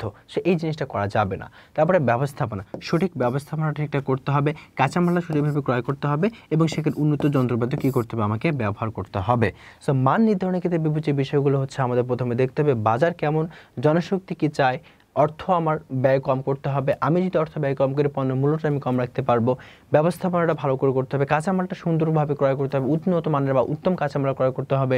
তারপরে উত্তম যন্ত্রপাতিও আমাকে কী করতে হবে, ব্যবহার করতে হবে, বা এইগুলো আছে কিনা সেগুলো আমাকে বিবেচনায় রাখতে হবে। যদি থাকে তখনই আমরা বলবো যে আমার যে মানটা অনেক উন্নত মান থাকবে, অর্থাৎ সেটার নাম তখন হয়ে যাবে উন্নত মান। তার আগে কখনোই কিন্তু আমরা সেটাকে বলতে পারবো না যে উন্নত মান সম্পন্ন পণ্য, ঠিক আছে?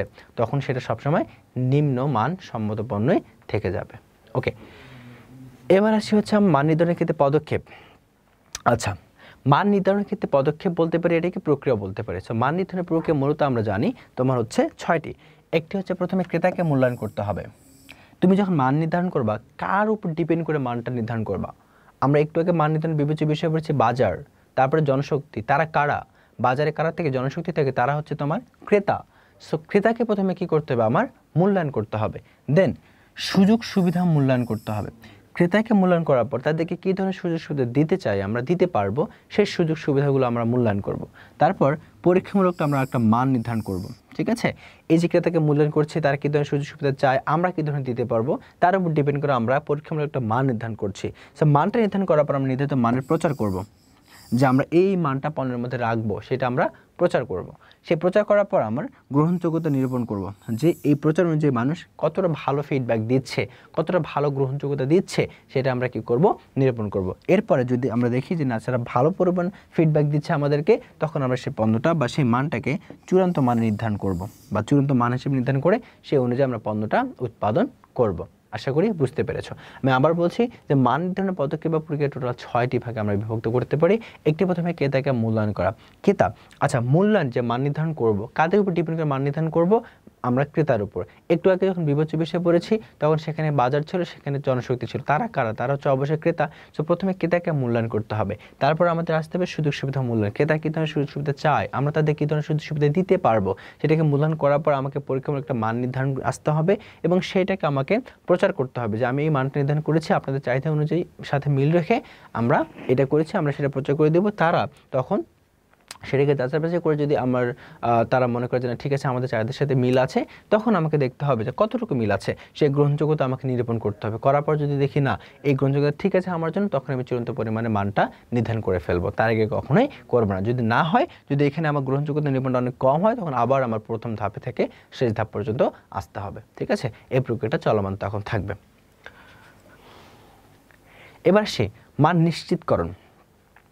মান নিশ্চিতকরণ ধারণা বলতে বোঝানো হয় যে পণ্যের নির্ধারিত মান নিশ্চিত করার জন্য সুনির্দিষ্ট কার্যাবলী প্রয়োগ। তাহলে মান নিশ্চিতকরণ বলতে বোঝানো হয় কি, যে পণ্যের নির্ধারিত মান নিশ্চিত করার জন্য সুনির্দিষ্ট কার্যাবলী প্রয়োগ করা, এটাই হচ্ছে আমাদের মান নিশ্চিতকরণ। আচ্ছা, এর অন্তর্ভুক্ত বিষয়গুলি কি হতে পারে? প্রথমত দেখি কাঁচামালের মান পর্যবেক্ষণ করা। তাহলে মান নিশ্চিতকরণের প্রথম ধাপ যদি বলি বা প্রথম কাজ যদি বলি, সেটা হচ্ছে আমার কাঁচামালের মানটা কি করতে হবে? পর্যবেক্ষণ করতে হবে। কাঁচামালটা মানসম্মত কিনা সেটা আমাকে দেখতে হবে। তারপর পণ্য সংযোজন করতে হবে। তারপর নমুনাটা আমাকে কি করতে হবে? পরীক্ষা করতে হবে। এই যে আমরা কাঁচামালের মানটা পর্যবেক্ষণ করছি, সেইটা নমুনা আমাকে কি করতে হবে? পণ্য হিসেবে পরীক্ষা করতে হবে। তারপরে পরিকল্পনা ও বিভিন্ন ডিজাইনটা আমাকে উন্নয়ন করতে হবে। তাহলে এখানে মান নিশ্চিতকরণের ধারণা প্রথমে আমরা জানবো যে মান নিশ্চিতকরণটা কি বা কাকে বলে। আমরা জানলাম মান নিশ্চিতকরণ হচ্ছে নির্ধারিত মান নিশ্চিত করার জন্য সুনির্দিষ্ট কার্যাবলী প্রয়োগ। সেই প্রয়োগগুলোর মধ্যে আমার অন্তর্ভুক্ত বিষয়গুলি কি হতে পারে? হতে পারে আমার কাঁচামালের মান পর্যবেক্ষণ করা, হতে পারে আমার পণ্য সংযোজন করা, হতে পারে পণ্য নমুনা পরীক্ষা করা, হতে পারে পরিকল্পনা ও বিভিন্ন ডিজাইন উন্নয়ন করা। এগুলো হচ্ছে আমার প্রয়োগগুলো হতে পারে। সেই জিনিসগুলো আমাকে ধারণা রাখতে হবে। এরপর আসে সার্বিক মান ব্যবস্থাপনা। প্রথমটা হলো মান নিশ্চিতকরণ, তার আগে ছিল মান নিয়ন্ত্রণ। তো মান নিয়ন্ত্রণের পরে আসলো তোমার হচ্ছে মান নিশ্চিতকরণ এবং সর্বশেষ হচ্ছে আমাদের সার্বিক মান ব্যবস্থাপনা। ভোক্তা বা ক্রেতা যাই বলি না কেন, তাদের সর্বোচ্চ সন্তোষ অর্জনের লক্ষ্যে অভিজ্ঞ এবং যোগ্য কর্মী নিয়োগের মাধ্যমে পণ্য সেবার গুণগত মানের ধারাবাহিক উন্নয়ন প্রক্রিয়া হচ্ছে আমাদের সার্বিক মান ব্যবস্থাপনা। তো সার্বিক মান ব্যবস্থাপনা বলতে কি বুঝি? যে ক্রেতা বা ভোক্তাদের সর্বোচ্চ সন্তোষ অর্জনের লক্ষ্যে অভিজ্ঞ এবং যোগ্য কর্মী নিয়োগের মাধ্যমে পণ্য বা সেবার গুণগত মানের ধারাবাহিক উন্নয়ন প্রক্রিয়াকে আমরা বলছি সার্বিক মান ব্যবস্থাপনা। আচ্ছা, এই সার্বিক মান ব্যবস্থাপনা যে ধারাবাহিক উন্নয়ন প্রক্রিয়া বলছি, সেই ধারাবাহিক উন্নয়ন প্রক্রিয়ার অন্তর্ভুক্ত বিষয়গুলি কি হতে পারে? প্রথমে হতে পারে যে পণ্য উৎপাদনের ক্ষেত্রে সর্বস্তরের গুণগত মানটাকে নিশ্চিত করতে হবে। তারপরে সার্বিক মান ব্যবস্থাপনার ক্ষেত্রে ধারাবাহিক মান উন্নয়ন নিশ্চিত করতে হবে। তারপর এই ব্যবস্থাপনায় তিনটে মূলনীতির উপর গুরুত্ব দেওয়া হয়, সেই মূলনীতি তিনটি আমাকে রাখতে হবে। সেই মূলনীতি তিনটি আমরা পূর্বে পড়ে এসেছি, আশা করছি তোমরা জানো। তারপর হচ্ছে এক্ষেত্রে সর্বোত্তম মানের পণ্য এবং সেবার নিশ্চয়তা দেয়া হয়। এই জিনিসগুলো আমাকে মাথায় রাখতে হবে যে আমি যে এখানে গুণগত মানের ধারাবাহিক উন্নয়ন প্রক্রিয়া বললাম, সেই প্রক্রিয়ার মধ্যে কি কি থাকবে? থাকবে আমার হচ্ছে পণ্য উৎপাদনের ক্ষেত্রে সব স্তরে গুণগত মান নিশ্চিত করা, থাকবে হচ্ছে সার্বিক মান ব্যবস্থাপনার ক্ষেত্রে ধারাবাহিক মান উন্নয়ন নিশ্চিত করা, এবং আমি যে তিনটি যে মূলনীতি দিয়েছিলাম সেই তিনটি মূলনীতি আমরা এখানে রাখতে হবে। তারপর এখানে ক্ষেত্রে সর্বোত্তম মানের পণ্য এবং সেবার নিশ্চয়তা আমার এখানে দিতে হবে এই প্রক্রিয়ার মাধ্যমে। সার্বিক মান ব্যবস্থাপনা গুরুত্ব পড়বে। সার্বিক মান ব্যবস্থাপনা গুরুত্ব কেন আমাদের সার্বিক মান ব্যবস্থাপনা দরকার হয়? আচ্ছা, কেন দরকার হয়? দক্ষ কর্মী নিয়োগে, আমার দক্ষ কর্মী নিয়োগে সার্বিক মান ব্যবস্থাপনা দরকার। সার্বিক মান ব্যবস্থাপনাটা মূলত তোমার মান নিয়ন্ত্রণ এবং মান নিশ্চিতকরণের একটা সংমিশ্রণ। আমি কি আবার বলছি, সার্বিক মান ব্যবস্থাপনা হচ্ছে মান নিয়ন্ত্রণ এবং মান নিশ্চিতকরণের একটা সংমিশ্রণ। এই সংমিশ্রণকে আমরা বলি সার্বিক মান ব্যবস্থাপনা। সেখানকার গুরুত্বগুলো হচ্ছে কর্মী নিয়োগে, অর্থাৎ দক্ষ কর্মী নিয়োগে আমাকে সার্বিক মান ব্যবস্থাপনা দরকার। অর্থাৎ সার্বিক মান ব্যবস্থাপনা বলতে এক কথায় সেখানে আমার মান নিয়ন্ত্রণ করার মতো অভিজ্ঞ এবং হচ্ছে মান নিশ্চিত করার মতো অভিজ্ঞ কর্মী দরকার। ক্রেতাদের পর্যাপ্ত তথ্য দেওয়া, সেটা আমরা সার্বিক মান ব্যবস্থাপনার মধ্যে পেয়ে যাব। তারপর ধারাবাহিক মান উন্নয়ন করতে সার্বিক ব্যবস্থাপনার গুরুত্ব আছে, প্রশিক্ষণ দেওয়া এবং হচ্ছে বাজার শেয়ার বাড়ানো। এই বিষয়গুলোর মধ্যে আমার সার্বিক মান ব্যবস্থাপনার গুরুত্ব অপরিহার্য। তাহলে এখানে আমরা এখন জানবো যে সার্বিক মান ব্যবস্থাপনা কোন কোন ক্ষেত্রে গুরুত্বপূর্ণ অবদান রাখে বা এর গুরুত্বটা কি। এই গুরুত্বটা হচ্ছে দক্ষ কর্মী নিয়োগের গুরুত্ব দেখতে পাই আমরা, ক্রেতাদের পর্যাপ্ত তথ্য দেওয়ার ক্ষেত্রে গুরুত্ব দেখতে পাই আমরা, ধারাবাহিক মান উন্নয়ন, প্রশিক্ষণ দেওয়া এবং বাজার শেয়ার বাড়ানোর ক্ষেত্রে আমরা কি দেখতে পাই? এর একটা গুরুত্ব দেখতে পারি। আচ্ছা, এবার আমরা আসবো, সেটা হচ্ছে সার্বিক মান ব্যবস্থাপনার নীতি।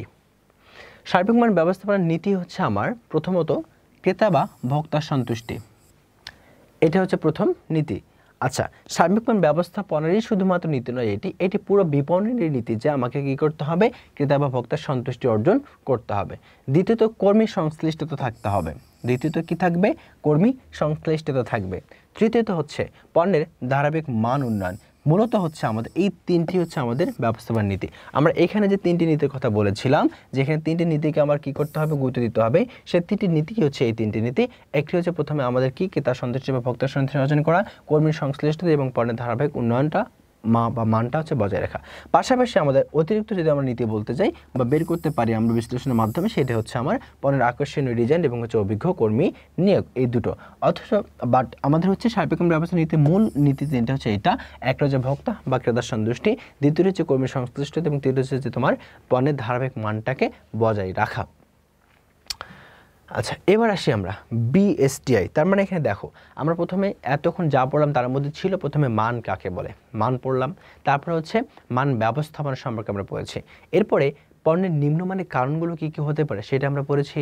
এটার পরবর্তী ধাপে আমরা পড়েছি মান নিয়ন্ত্রণ বলতে কী বুঝি, মান নিশ্চিতকরণ বলতে কী বুঝি এবং মান সার্বিক মান ব্যবস্থাপনা বলতে কী বুঝি। তো এই বিষয়গুলো নিয়ে আমরা বিস্তারিত আলোচনা করেছি। এখানকার মধ্যে আমরা বলেছি যে সর্বোচ্চ জোর দিয়ে পড়তে হবে মান কেন নিম্নমানের হয় একটা পণ্যের, এই জিনিসটা।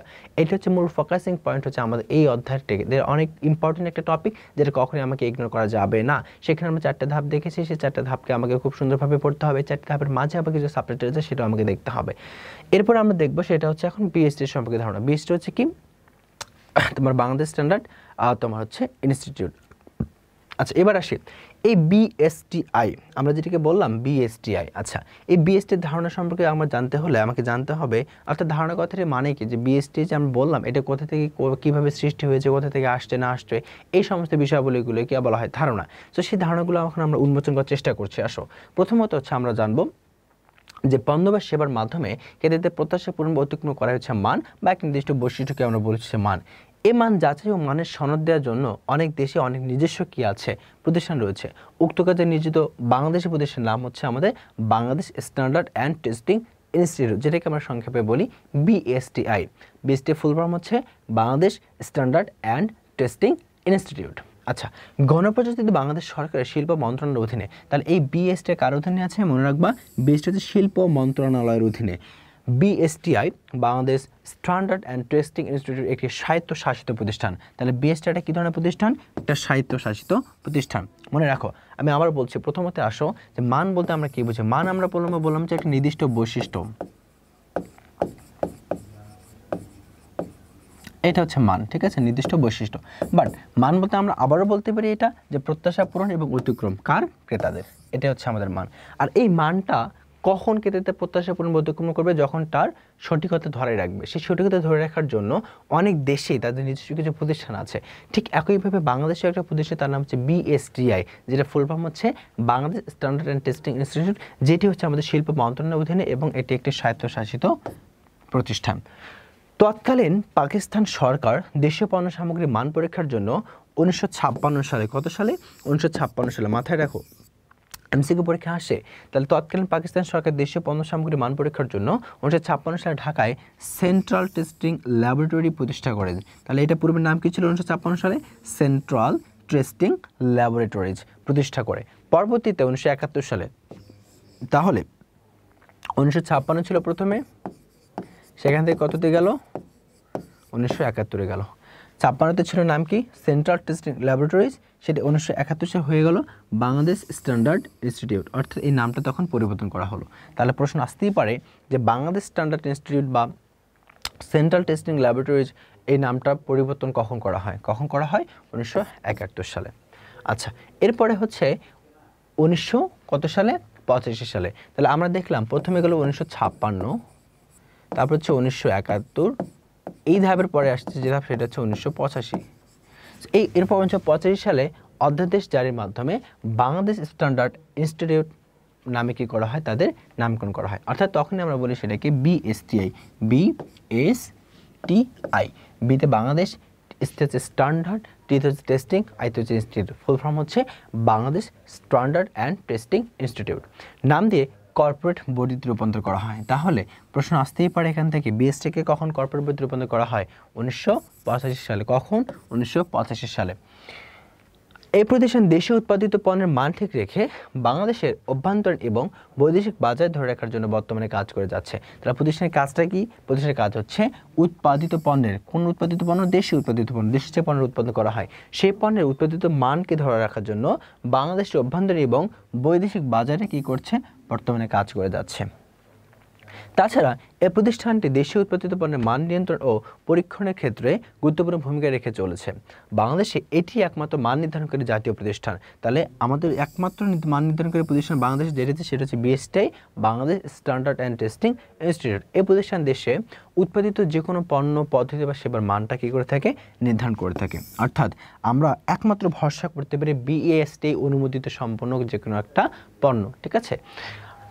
এরপরে 1989 সালে স্পেশাল রেগুলেটরি অর্ডার এর আওতায় সরকারি অনুমোদনের পর কোনো পণ্যের জন্য বিএসটি অনুমোদন ও পণ্য মানে সিল দেওয়াকে, বিএসটি সিল দেওয়াকে বাধ্যতামূলক করা হয়। তাহলে কত সালে আমরা বাধ্যতামূলক করে দিই যে একটা পণ্যকে বিএসটি অনুমোদন নিতে হবে এবং তার সিল লাগাতে হবে? সেটা হচ্ছে আমাদের 1989 সালে। 1985 পরে যে সালটা হচ্ছে সেটা হচ্ছে আমাদের 1989। তাহলে এখানে দেখো প্রথমে 1956 সালে হচ্ছে ল্যাবরেটরি, সেটাকে পরবর্তীতে নিয়ে আসলো বাংলাদেশ টেস্টিং ইনস্টিটিউট, তারপরে 1985-তে নিয়ে আসলো তোমার এখানে বাংলাদেশ স্ট্যান্ডার্ড টেস্টিং ইনস্টিটিউট, তারপরে হচ্ছে 1989 সালে এটাকে আবার স্পেশাল রেগুলেটরি অর্ডারের আওতায় সরকারি অনুমোদনের মাধ্যমে বাধ্যতামূলক করে দেওয়া হলো যে কোনো একটা পণ্যের বিএসটি অনুমোদন থাকতে হবে, পাশাপাশি তার একটা বিএসটি সিল লাগতে হবে, ঠিক আছে, থাকতে হবে।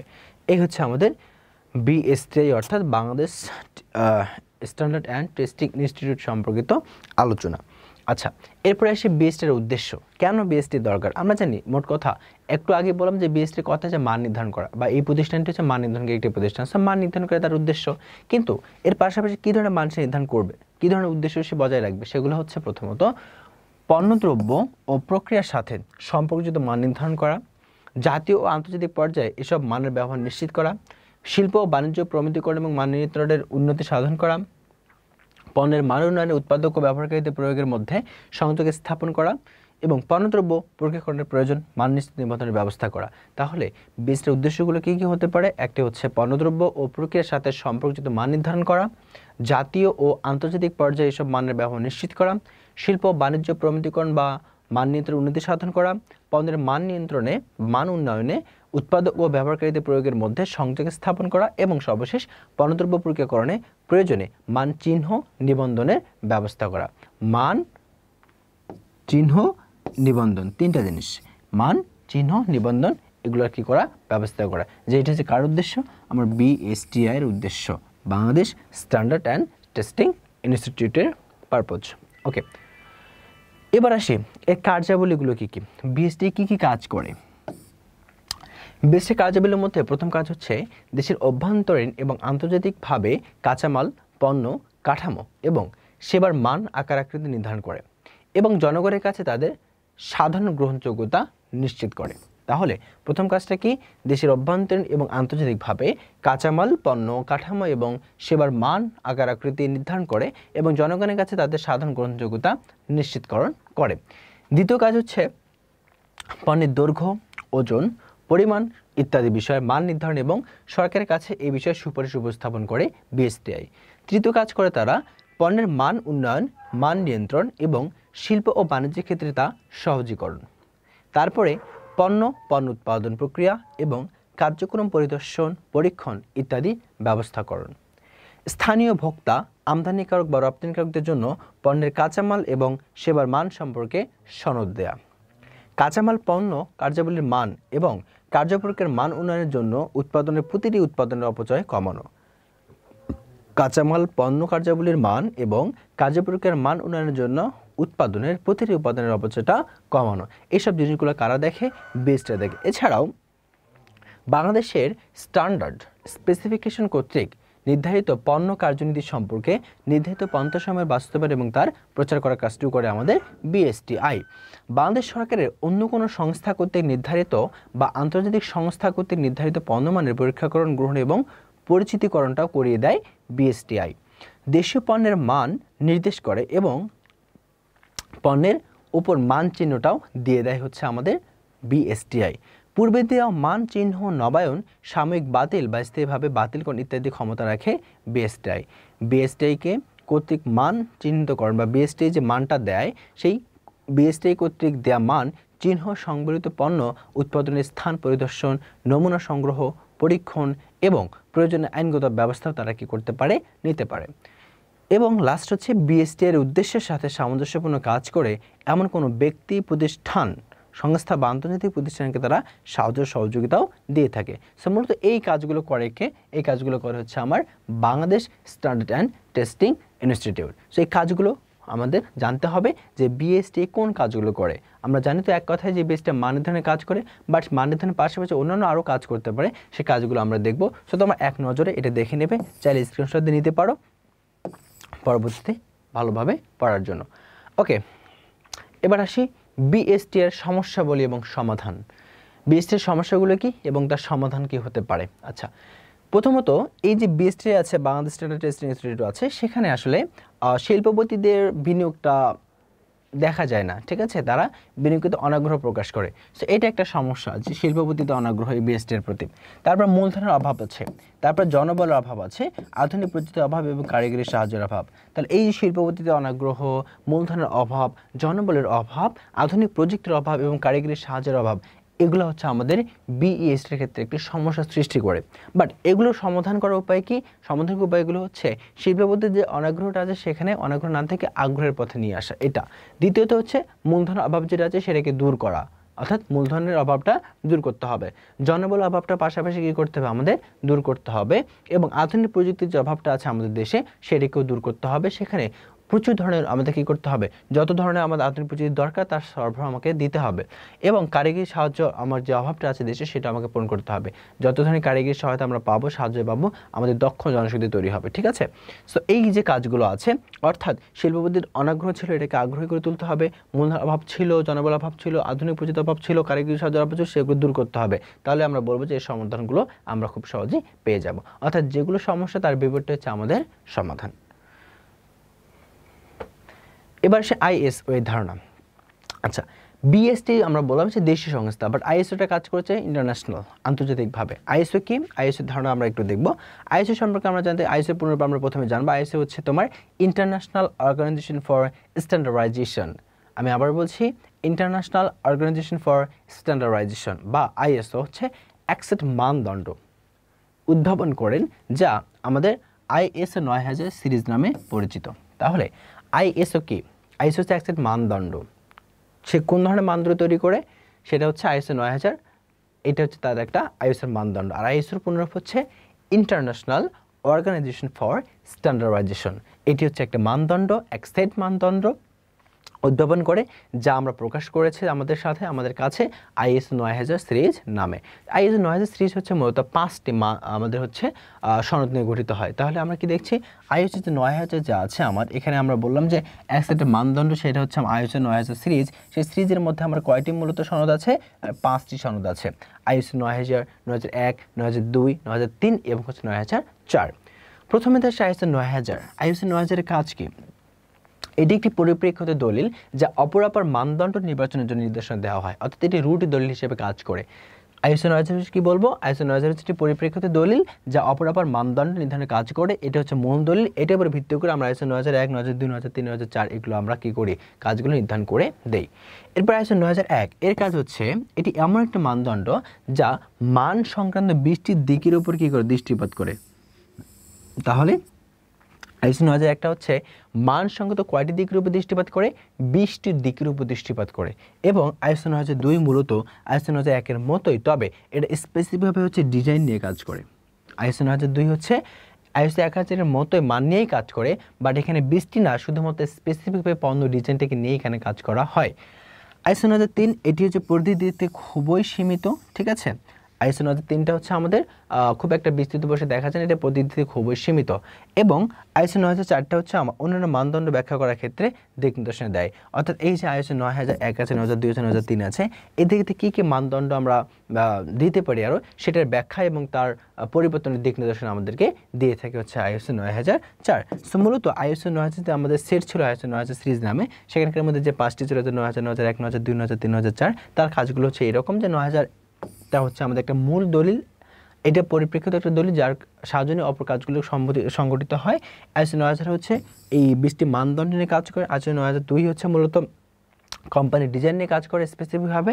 আর ISO 9003 হচ্ছে পরিধিতে খুবই সীমিত এবং 9004 হচ্ছে অন্যান্য যে মানদণ্ডগুলো আছে সেগুলো ব্যাখ্যা করার ক্ষেত্রে এবং দিক নির্দেশনের ক্ষেত্রে আমাদেরকে সহায়তা করে। এছাড়াও অন্যান্য রয়েছে, যেমন হচ্ছে ISO 14000, যা আমাদের পরিবেশ সম্পর্কিত একটি দলিল। তাহলে ISO 14000 কোন সম্পর্কিত দলিল? ISO 14 হচ্ছে পরিবেশ সম্পর্কিত একটি দলিল, যা 1996 সালে নির্ধারণ করা হয় 4টি মানদণ্ড নিয়ে। অর্থাৎ এই যে ISO 14000 সিরিজ যা আছে পরিবেশ সম্পর্কিত, সেটির কয়টি মানদণ্ড আছে? আমার 4টি মানদণ্ড বা 4টি দিক আছে। একটি হচ্ছে পরিবেশগত ব্যবস্থাপনা সিস্টেম, দ্বিতীয়টি হচ্ছে পরিবেশগত কার্যাবলী মূল্যায়ন, তৃতীয়টি হচ্ছে পরিবেশগত মোড়ক এবং চতুর্থটি হচ্ছে পণ্যের জীবনচক্র নির্ধারণ। এই 4টি জিনিস আমরা পাবো কার মধ্যে? এই ISO 14000 এর মধ্যে, বা এই 4টি জিনিস নিয়েই গঠিত হয়েছে আমার ISO 14000 কত সালে? 1996 সালে। আচ্ছা, এবারে আমরা আসি লেকচার সংশ্লিষ্ট একটা সৃজনশীল। তাহলে প্রিয় শিক্ষার্থীরা, আমি আবার বলছি, আমরা এই অধ্যায়ে কি কি পড়েছি? এই অধ্যায়ে প্রথমে পড়েছি মান কি, তারপরে মান ব্যবস্থাপনা, তারপরে আমরা দেখেছি তোমার মান কেন নিম্নমানের হয়, পণ্য মান কেন নিম্নমানের হয় সেটি, তারপরে আমরা দেখেছি তোমার মান নিয়ন্ত্রণ, মান নিশ্চিতকরণ, সার্বিক মান ব্যবস্থাপনা, তারপরে BSTI ISO। ঠিক আছে, এই জিনিসগুলোর মধ্যে সবথেকে বেশি টপিক ইম্পর্টেন্ট আমি বলেছি কোনটা? কেন পণ্যের মান নিম্ন হয়, তার কারণগুলো কী কী। এই জিনিসটা তোমরা খুব সুন্দর করে একটু হাইলাইট করে পড়বা, মাথায় রেখে খুব গুরুত্ব সহকারে পড়বা। তো এবার আসি, আমরা যে এই অধ্যায়ে যে বেসিক আলোচনাগুলো করলাম তার ভিত্তি দেখে আমরা কোনো সৃজনশীলে সমাধান করতে পারি কিনা ইজি ওয়েতে। আমরা এখানে একটি লেকচার সংশ্লিষ্ট ম্যাথের বা সৃজনশীল আমরা একটি সৃজনশীল দাঁড় করেছি, যেটা তোমাদের বোর্ড পরিবর্তিত একটি প্রশ্ন। সো দেখি আমরা একটু পড়ার চেষ্টা করছি। মিস শ্রাবণী একটি কারখানায় তৈরি পোশাক ডিজাইনার। পোশাকের ডিজাইন উন্নত এবং আকর্ষণীয় করার জন্য তিনি সর্বদা ব্যস্ত থাকেন। এতে কোনো ত্রুটি দেখা দিলে তা পুনরায় প্রক্রিয়াজাতকরণের মাধ্যমে উন্নত মানের পোশাকে রূপান্তর করেন। ফলে তার বেশ কিছু অর্থ ব্যয় হয়। তবে তিনি এখানে দেখো একটু খেয়াল করার বিষয় আছে, ত্রুটি দেখা দিলে তা পুনরায় প্রক্রিয়াজাতকরণের মাধ্যমে উন্নত মানের পোশাক রূপান্তর করেন। ফলে তার বেশ কিছু কি হয়? আমার ব্যয় হয়। তবে তিনি মনে করেন যে মানসম্মত পোশাক সরবরাহের মাধ্যমে ক্রেতার সন্তুষ্টি অর্জনে সক্ষম হলে প্রতিষ্ঠানমূলক বাজারে টিকে থাকা যাবে। আচ্ছা, গ নম্বরে বলেছে যে উদ্দীপকে পণ্য রূপান্তরজনিত ব্যয় কোন ধরনের ব্যয়ের মধ্যে পড়ে? তাহলে একটু লক্ষ্য করো সে কী কাজ করছে। সে প্রথমে ত্রুটি দেখা দিচ্ছে, ত্রুটি দেখা দিলে আমরা যে ত্রুটির কথা চিন্তা করি সেটা তো নিবারণ ব্যয়ের মধ্যে যায়, বাট তারপরও সে অনেক কাজ করেছে। ত্রুটি দেখা দেওয়ার পর সে পুনরায় প্রক্রিয়াজাতকরণের মাধ্যমে উন্নত মানের পোশাকে রূপান্তর করেছে। তাহলে আমাকে এখানে প্রশ্ন বলেছে যে কোন ধরনের রূপান্তরজনিত ব্যয় সৃষ্টি করেছে। তাহলে এটা আমরা বলতে পারি তার পণ্যটা কী ছিল? ত্রুটিপূর্ণ ছিল। সেটা হচ্ছে আমাদের উৎপাদন ক্ষতি, সেটাকে সে কী করেছে? আবার পুনঃকার্যের মাধ্যমে তোমার হচ্ছে পুনরায় তৈরি করেছে। তার মানে এই যে পূর্ণকার্য বিষয়টা সেটা কার মধ্যে যায়? সেটা হচ্ছে আমাদের অভ্যন্তরীণ ব্যর্থতা ব্যয়ের মধ্যে যায়। আমরা জানি যে অভ্যন্তরীণ ব্যর্থতা ব্যয়ের মধ্যে দুটি কাজ ছিল, একটা উৎপাদন ক্ষতি, একটা হচ্ছে পূর্ণকার্য। তো এই পূর্ণকার্যটা কার মধ্যে যাচ্ছে আমাদের, বা কার সাথে যাচ্ছে? অভ্যন্তরীণ ব্যর্থতা ব্যয়ের সাথে যাচ্ছে। সেটা আমরা লিখে দিয়ে বাকিটুকু আমরা কি করব? আলোচনা করব। তাহলে আমাকে এখানে যে জানতে চেয়েছে যে উদ্দীপকে পণ্য রূপান্তরজনিত ব্যয় কোন ধরনের ব্যয়, তাই এটা কোন ধরনের ব্যয়ের সাথে যাচ্ছে? আমার হচ্ছে অভ্যন্তরীণ ব্যর্থতার ব্যয়ের সাথে যাচ্ছে। কেননা আমরা এখানে দেখতেই পাচ্ছি যে এখানে কি হচ্ছে, তোমার ত্রুটি দেখা দেওয়ার পরেও তা কি হচ্ছে? পুনরায় প্রক্রিয়াজাতকরণ। মানে কি পুনরায় প্রক্রিয়াজাত? কথা হচ্ছে পুনঃকার্য। পুনঃকার্য এক কথা শেষ। যে পুনরায় প্রক্রিয়াজাতকরণ মানে কি? পুনঃকার্য। পুনঃকার্য কার মধ্যে যায়? অভ্যন্তরীণ ব্যর্থতার মধ্যে যায়। শেষ। এরপরে আসো যে প্রতিযোগিতামূলক বাজারে টিকে থাকার জন্য মিস শ্রাবণীর যুক্তির সাথে তুমি কি একমত? মিস শ্রাবণী কি যুক্তি দিয়েছে? সে বলেছে যে মানসম্মত পোশাক সরবরাহের মাধ্যমে ক্রেতার সন্তুষ্টি অর্জনে সক্ষম হলে প্রতিযোগিতামূলক বাজারে টিকে থাকা যাবে। অবশ্যই, কেননা আমরা জানি যে বিপণনের প্রধান উদ্দেশ্য ক্রেতার সন্তুষ্টি অর্জন করা। আমি যদি ক্রেতার সন্তুষ্টি অর্জন করতে পারি অবশ্যই আমি প্রতিযোগিতার মাঝে টিকে থাকতে পারবো। সো অবশ্যই তার সাথে আমরা একমত হব, তার সাথে দ্বিমত করার কোনো প্রশ্নে আসে না। এই হচ্ছে আমাদের সৃজনশীল। অর্থাৎ এই অধ্যায় থেকে আমাদের এই ধরনের প্রশ্ন এসে থাকে এবং সবথেকে ফোকাসিং পয়েন্ট যেটা বলেছিলাম আমরা, কেন পণ্য নিম্নমানের হয়, সেখান থেকে আমাদের প্রশ্ন এসে থাকে গ নম্বরে, এবং তার প্রেক্ষিতে ঘ নম্বরে একটা থেকে থাকে, যেটা আমরা হচ্ছে পাশাপাশি পেয়ে যাব। সো প্রিয় শিক্ষার্থীরা, এই ছিল আজকে আমাদের লেকচার। তোমরা আশা করি এনজয় করেছো। ইনশাআল্লাহ পরবর্তী কোনো লেকচারে তোমাদের সামনে আবার হাজির হব। সে পর্যন্ত তোমরা সুস্থ থাকো, ভালো থাকো এবং আমাদের সাথেই থাকো। আল্লাহ হাফেজ।